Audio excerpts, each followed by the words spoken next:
Hi, I'm John Byrne with Poets and Quants, and I'm Sandy Kreisberg, the HBS guru. And we're here with another episode of Handicapping Your MBA Odds. Today's candidate is a Marine officer. He is 25 years of age. He has a GMAT of 730. He actually got that on his first try only a few weeks ago. A GPA of 3.57 in accounting from the University of Kansas, where he finished his degree in 3.5 years.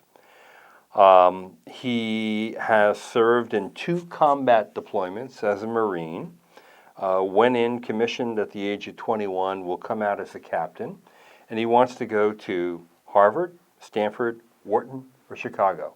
What do you think? He may get into those schools. This is a case where everything lines up. University of Kansas is the kind of school that Harvard and Stanford like to accept people from if they can.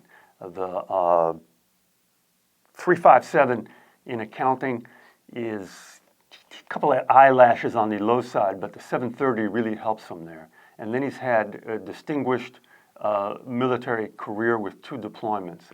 As I've said many times, the admissions officers have a very difficult time hashing out a military career. They don't know what a golden military career is versus a silver career versus a bronze career. One of the things they do understand are deployments. So he's got that going for him, and I think he graduated as a captain in what seems like a fast amount of time. That's helpful. And then everything else,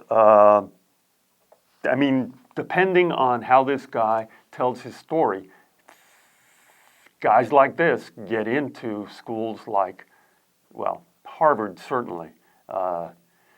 Stanford, there might be a missing X factor that we don't know about, but they certainly get into Harvard, and they get rejected from Harvard, but he's in the hopper for sure. Okay, so a candidate like this who has great stats and right age, good stats, good experience, what's the downside? Where's the potential for blowing it? Where does it come from? You present yourself as not their kind of military. Business schools are open to the military, obviously, but there's the good military in their minds. They will never admit this, but there's the good military and the bad military. How come there's bad military? Bad military are people who conform to what the stupid stereotype of military people are, that they're gung-ho, that they follow orders, that they don't have any reflectiveness. And to be honest, that stereotype is based on, some military people present that way.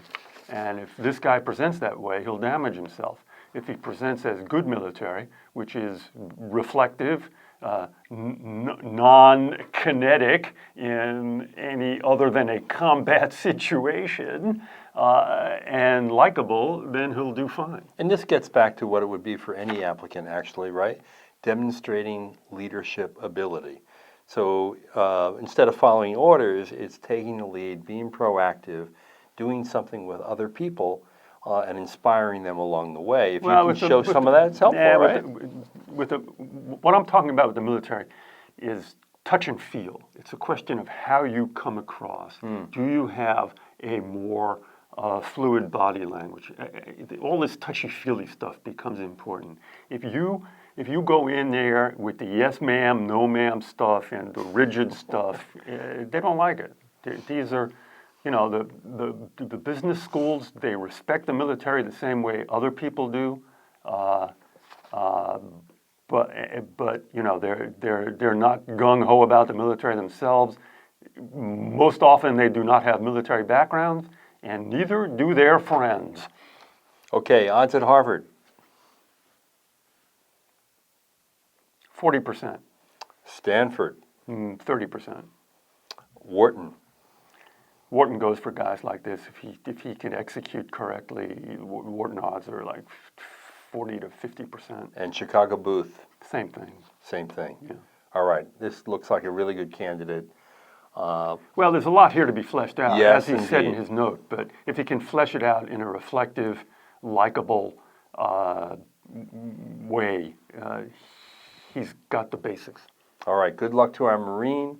If you have a profile and some stats that you would like Sandy to take a look at, put them in on the comments underneath the video, and we'll see if you're one of the lucky ones to get picked next time. Thanks a lot.